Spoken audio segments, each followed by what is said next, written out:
Thank you for hanging out with me today. I am JB Bryan, the President and Chief Investment Officer at JB Bryan Financial Group, the home of AfroEconomics. What a great opportunity to be here. I am talking about smart money tips. I'm going to give you some of the advantages that I did not have in 1995 when I started this business. And I think that it's important that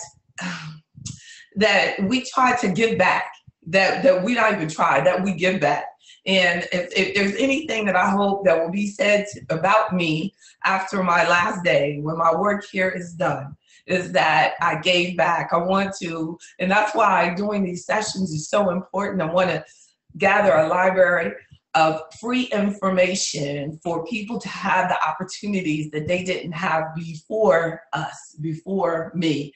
I just, am thankful for you appreciating what I'm doing. In the webinar, we have a poll.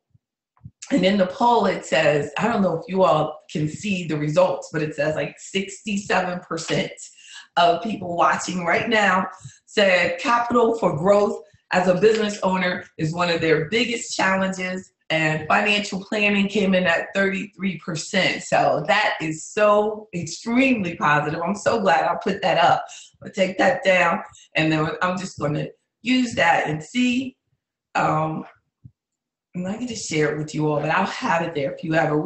I can launch it again later as more and more people come in. But I think that the oh, okay. It's everybody in the webinar. I'm glad I took it down that you can't see me until you do the poll. So I forced you to respond to the poll. So everybody coming in now, they can see it. Like, where is that voice, right?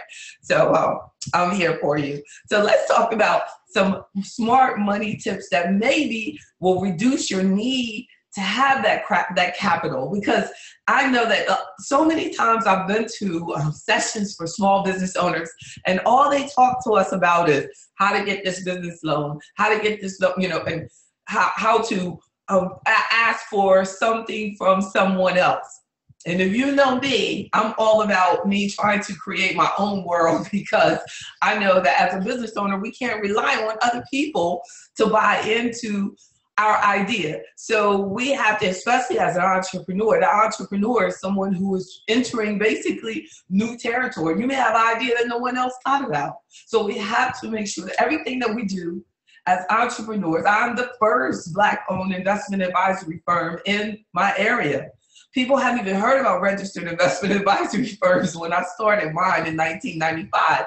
Now the Labor Department is like loving registered investment advisory firms. So, but if I hadn't started mine 20 years ago, over 20 years ago now, I wouldn't have the opportunity to say. And when I tell people I've had my registered investment advisory firm since 1995, grown white men are impressed that I have been able to sustain the firm for that long, because we all know that it is challenging to just be a business owner, but also to be a woman business owner, Black woman business owner in an industry that is not known to us. That is totally different. So that's what entrepreneurship is all about, though. That's why I encourage it, because when I was in my 20s starting the firm, there was no one like me saying, yes, we can do this. Yes, you have to wait, that you don't have to wait for someone else to give you something. I realized early in the game that there was nobody trying to give my business any money for growth. So that meant I had to do things, grassroots of just figuring out how to make the most off every dollar that we make, how to invest in yourself, how to make it happen. So because there was no investor, there's no story about, I said, wow, this is a great idea, and I wanted to talk to somebody, and these people say, here's this money. It just didn't happen. I had to use exactly whatever money that I had. So I encourage you to say that even though you need capital, there'll be a time that they will come to you to get you to loan money from them. Then you're doing well. But until then, we've got to build our investments. We've got to build our business. Your business, you've got to look at it as Facebook, Microsoft, whatever small business that stands out to you that not too long ago, the name was not a household name. That's us. That people now, they don't have to worry, they don't have to go around and look and asking banks or asking the government about what program they have for their business, what grants do they have. No, what they had to do was build their own investments, to the point where people are begging to have a piece of their business. And that's the stock market, right? But we want to build our own value. We want to make our own company, our own corporation, into something that people want to have a piece of, to participate in. Because every time you have a customer, that's an investor. Basically, they might not be getting shares of your company, but every time they believe in you for a service, every time they believe that your product will work out for them, they're investing in your business. So that is raising capital when you're selling things, indeed. So our first point is a good and smart financial goal for us as businesses is to, one, have a goal of increasing our financial knowledge. So I applaud the entrepreneurs that have taken the time to listen to this discussion and know that increasing our financial knowledge is vital. The last 4 days, Thursday, Friday, Saturday, and all day Sunday, I spent in a classroom studying financial information. That is what we have to always be on learn mode. As businesses, you have to know the financial situation of your particular business, understanding the tax laws for your business. You don't have to really go out of the scope of that and learn everything like I do. I do financial services for a living. But you have to learn what are the common expenses, deductions, return profit and earnings, and profit ratios for your particular business. What it is, what research your industry that you're in, what type of money you should be making on average, what your goals should be specifically for your business, for your industry. What could you do to increase your profits? What could you do to increase your sales? What could you do to reduce your tax liability? What are the common tax deductible expenses for your industry? Who services a lot of people in your industry? If you can find, I knew this bookkeeper, and she focused on doing bookkeeping for car dealerships, and not just any dealership. She liked to do car dealerships on any county, country turnpike. That's what she specialized in. So she had a particular street, and she did that dealership, that dealership, that dealership, and there were small dealerships, and she did her bookkeeping for them and went there that day, went there that day, and went there that day.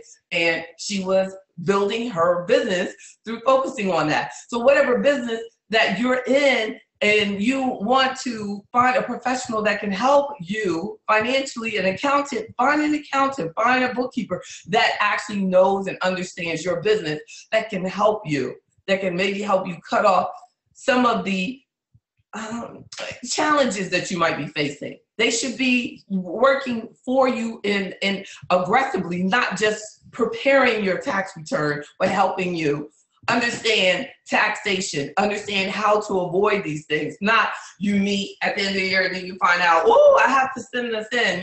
No, you need to have a team of financial professionals. And that's why I have that entrepreneurship membership on for AfroEconomics. We have an AfroEconomics, the entrepreneurship membership, so that you can join and have a team that is supporting your financial success.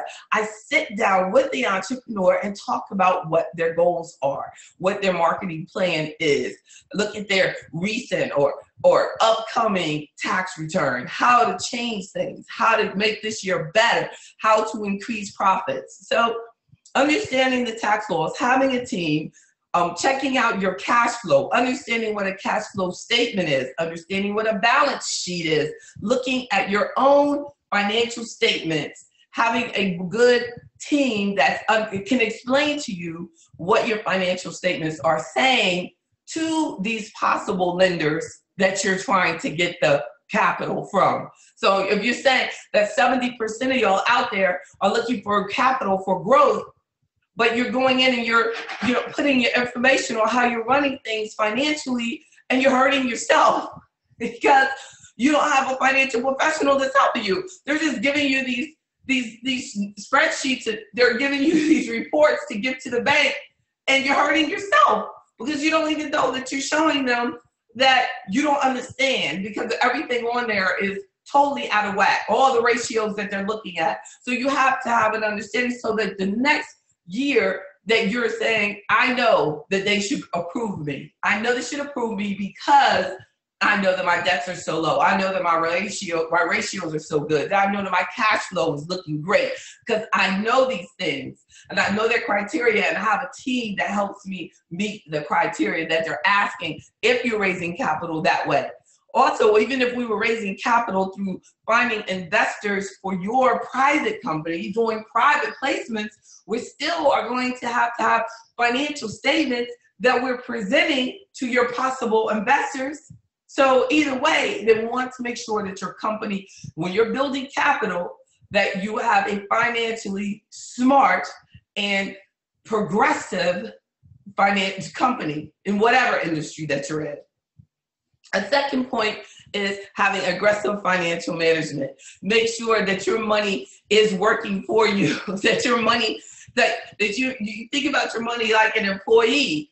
So if you have this employee or team of people that are working for you and they just come in and they sit down and they're not doing anything for you, then you're failing as a boss. You're not getting your return on your investment.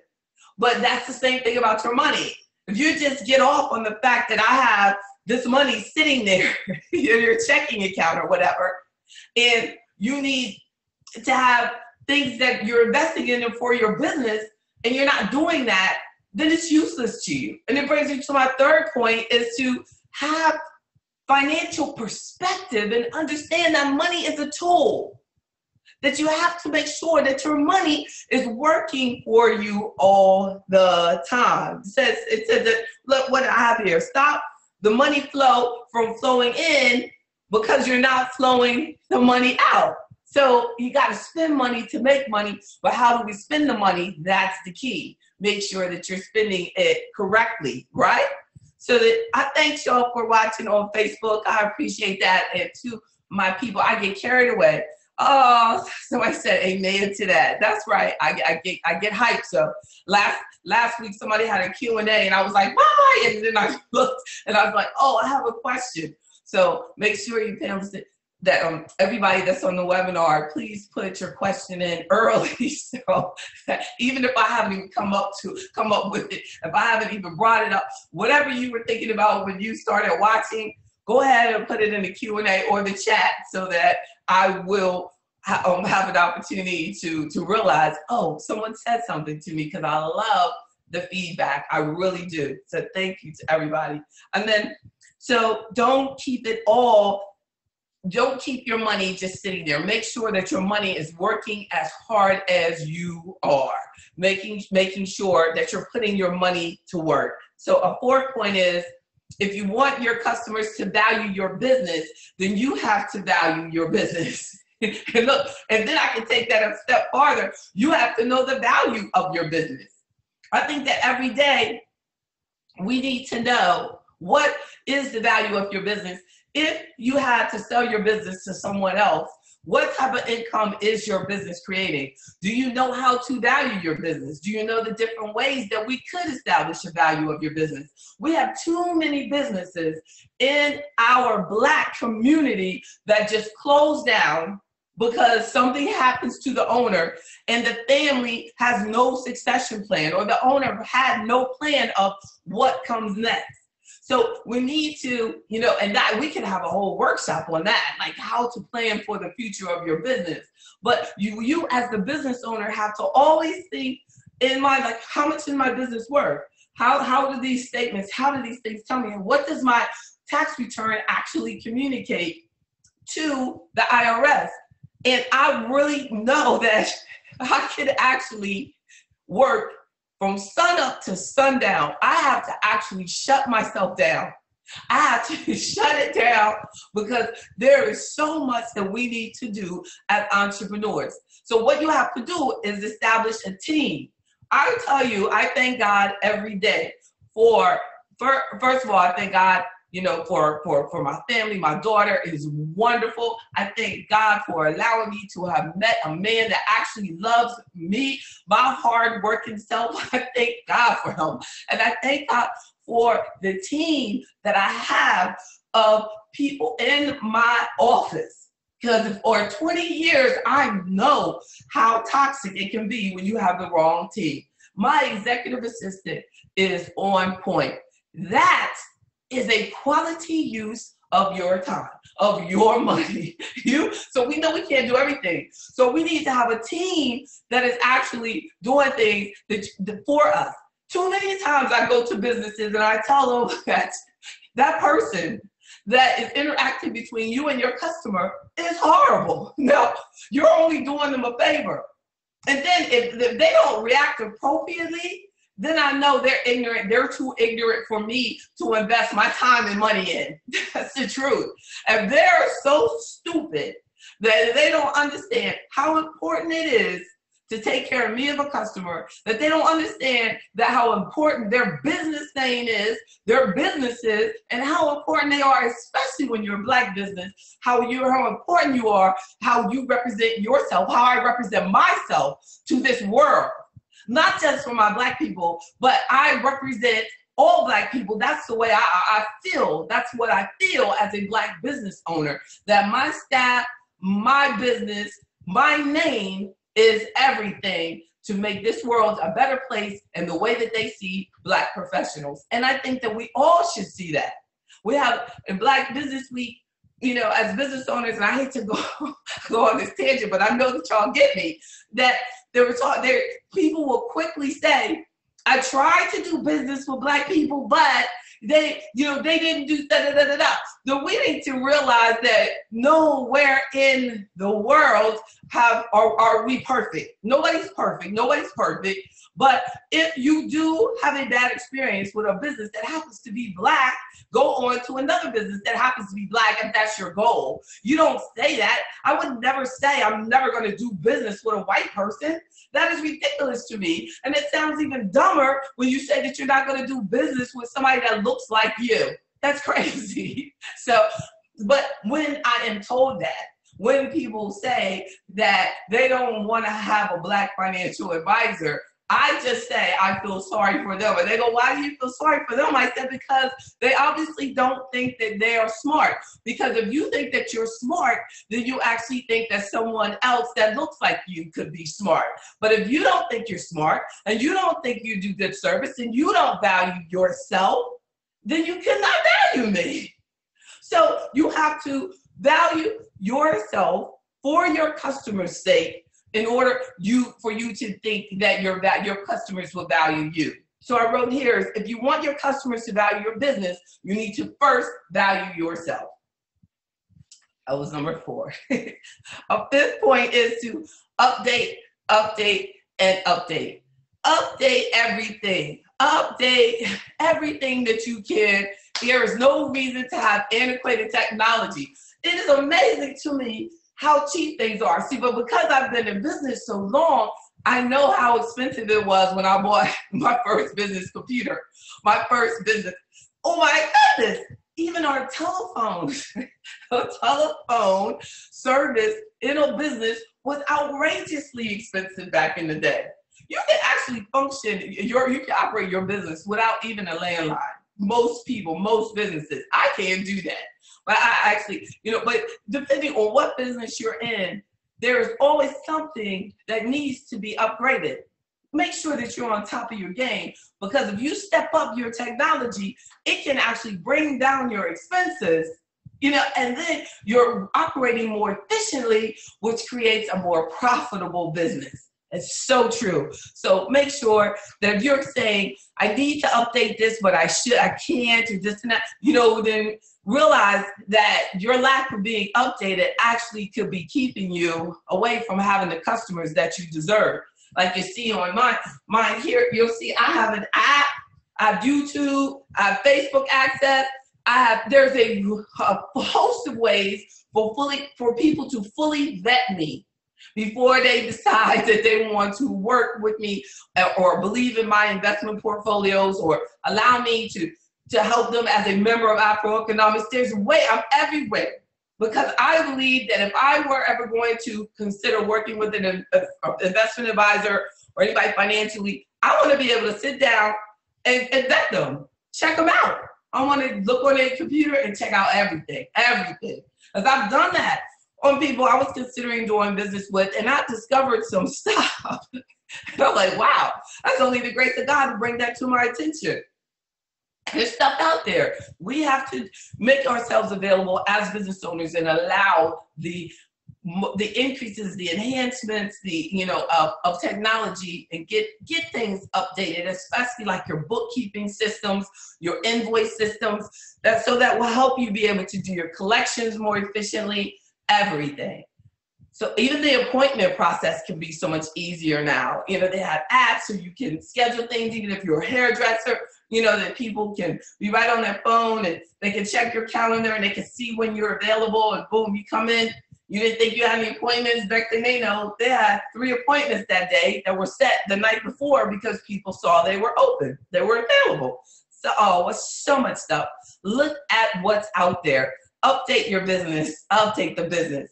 A 6th point is that we need to focus on, instead of just thinking about retirement, I think that we should focus on being financially independent.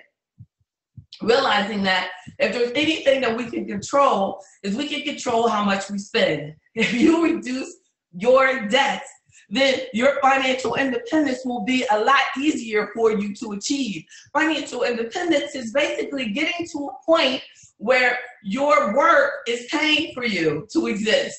Your work without working, your previous work is paying for all your bills that you need. So you can be financially independent, but because you have the investments, or you have these properties, or you have this business that is paying you a particular amount every month, and you live very modestly, and people are like, well, they're not financially independent because their house isn't worth $1 billion.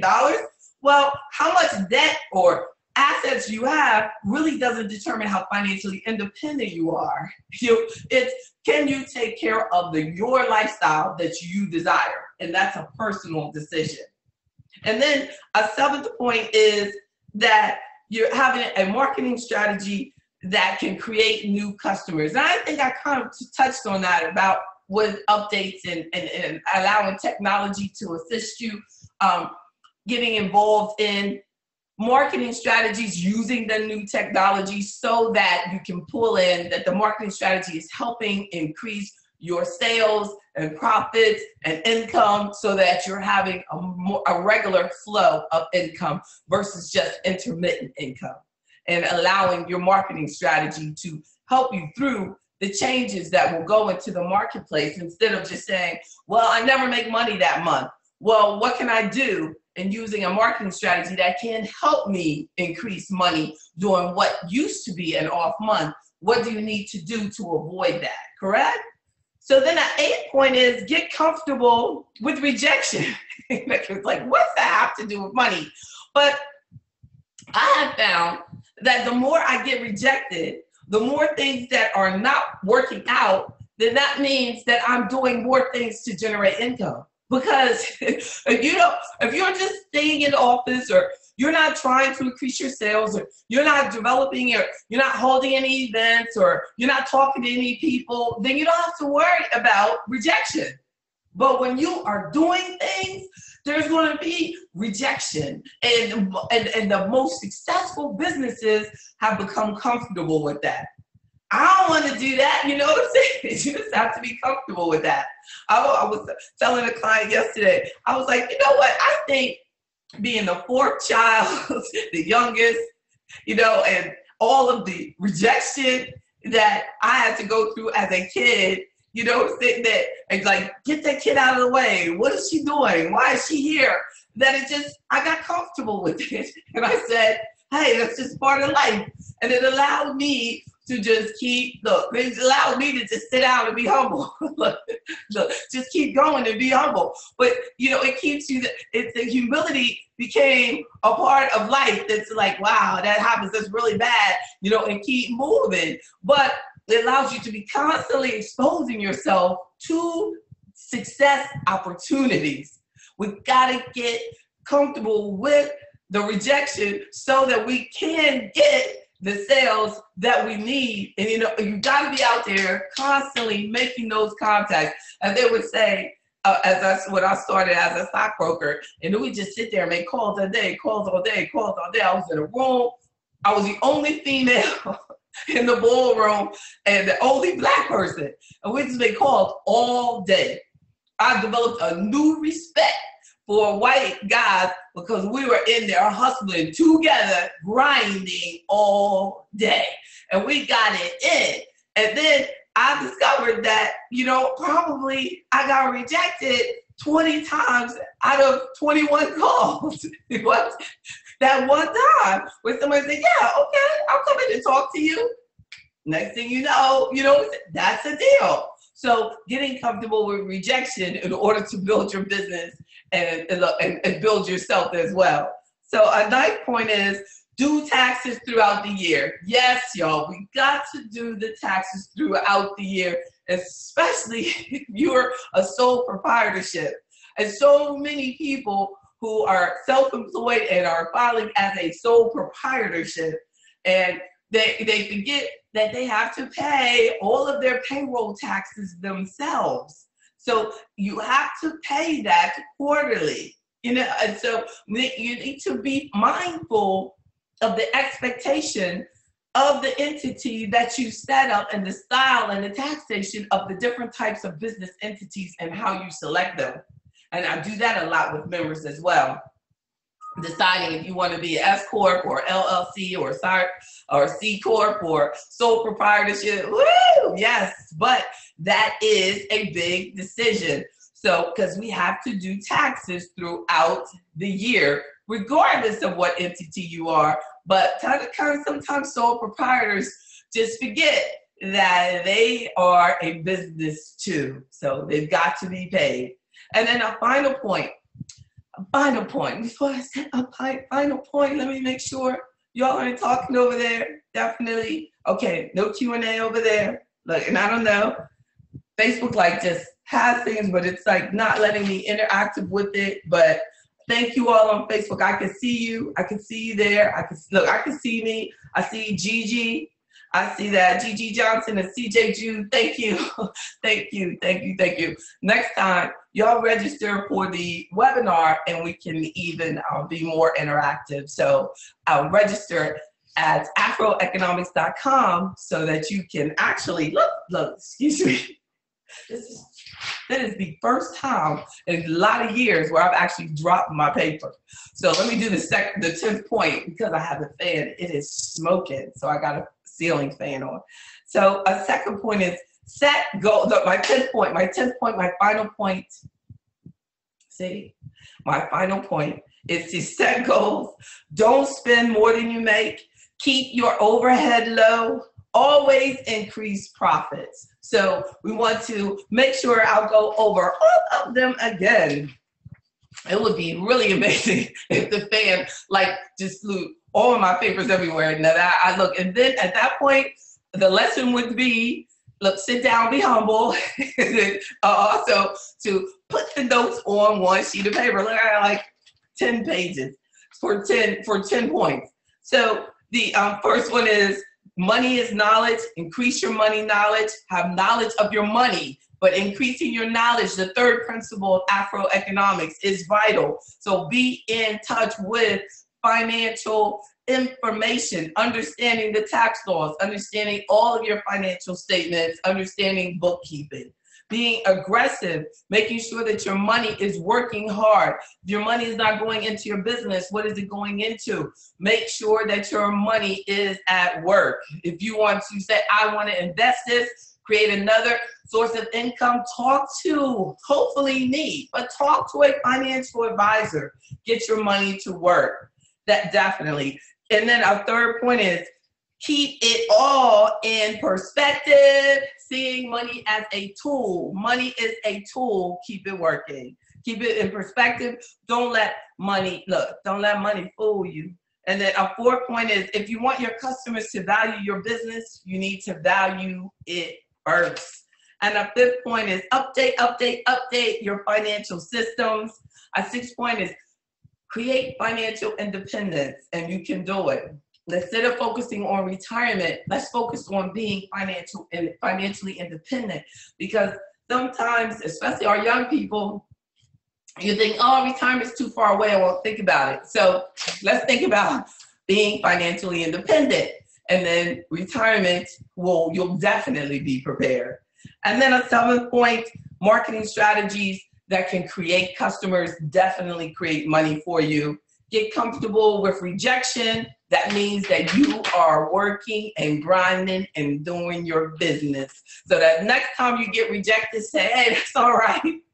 JB Bryant says she went through it. We all go through it. That means I'm doing the right thing. Next, keep moving. A ninth point is do your taxes throughout the year. A 10th point is set goals. Don't spend more than you make. Keep your overhead low, and always increase your profits by what? Increasing sales, reducing expenses. Lots of strategies on how you can make sure that your business is profitable. We can do this. And I am JB Bryant, the President and Chief Investment Officer at JB Bryant Financial Group, a registered investment advisory firm. This is the AfroEconomics website, and we have the bookstore, workshops, membership. Make sure you share this video. You can register for all the events. There's so much information. Make sure that you register. When you go into the site, it will bring up like register here for weekly updates. Do that so that we can keep in touch. I appreciate you all so much. Thank you for bearing with me, and I appreciate you. If you have any questions for me, email me at jb@jbbryan.com. I apologize if you have a question and you ask me and I miss it somewhere in all of our ways of communicating. So that means you call me at 1-844-JB Bryant. God bless. Talk to y'all soon.